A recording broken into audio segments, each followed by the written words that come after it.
यहाँ से देश का भविष्य उज्जवल दिख रहा है। आज संपूर्ण देश में उल्लास, उमंग और उत्साह का अपने स्थान पर खड़े होकर तिरंगे लहराकर करेंगे।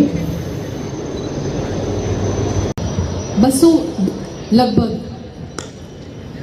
200 वर्ष के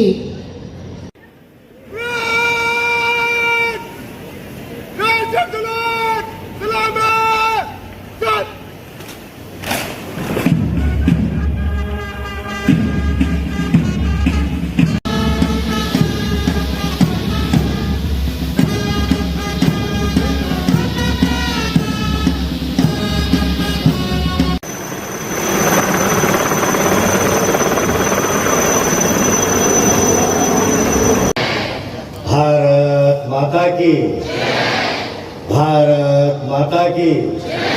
धन्यवाद। આજના પાવન પર્વે આપની સૌની વચ્ચે ઉપસ્થિત આ વિસ્તારના સાંસદ ભાઈ શ્રી ઉમેશભાઈ, દમણના પૂર્વ સાંસદ ભાઈ શ્રી લાલુભાઈ,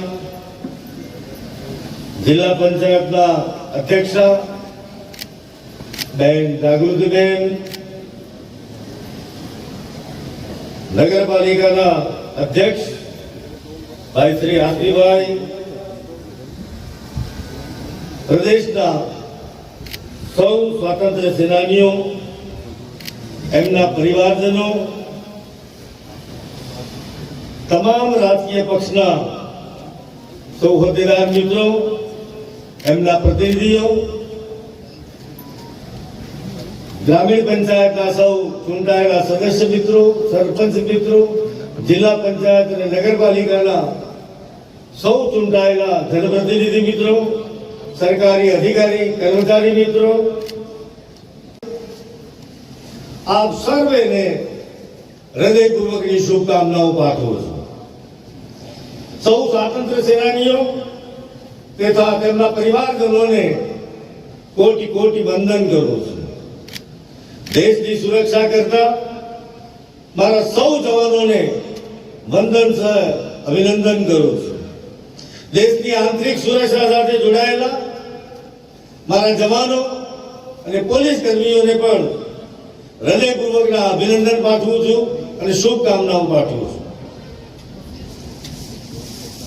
મિત્રો, આજનો આ કાર્યક્રમ એક સુંદર મજાના ડિગ્રી એન્જિનિયરિંગ કોલેજના કમ્પાઉન્ડમાં આયોજિત થઈ રહ્યો છે। ભાઈ બહેનોને અભિનંદન આપવા છે જે ઉમંગ અને ઉત્સાહ સાથે હર ઘર તિરંગા કાર્યક્રમના જે વિવિધ કાર્યક્રમોનું તમારા દ્વારા સુંદર આયોજન કર્યું છે, આ બદલ આપ સૌનો હૃદયપૂર્વકના અભિનંદન આપું છું અને કોટી કોટી વંદન કરું છું। મિત્રો, દેશની આઝાદીને આ 8મો દશક પસાર થઈ રહ્યો છે। કાળની અનેક થપાટો ખાધા પછી, અનેક સંઘર્ષો કર્યા પછી, અનેક બલિદાનો આપ્યા પછી દેશ આજે અડીખમ ઉભો છે। દેશ પોતાની આઝાદીના 75 વર્ષ પૂર્ણ કરી અમૃત મહોત્સવની ઉજવણી કરી પોતાના નવા પડાવ તરફ પ્રયાણ કરી રહ્યો છે। આ 75 વર્ષ દરમિયાન દેશના વિવિધ શાસકોએ, તમામ રાજકીય પક્ષના આગેવાનોએ, જનતા જનાર્દને ખભે ખભા મિલાવી આ દેશના વિકાસ માટે, આ દેશની પ્રગતિ માટે, આ દેશના ઉત્થાન માટે, આ દેશની સમૃદ્ધિ માટે સૌએ અનેકવિધ પ્રયાસો કર્યા છે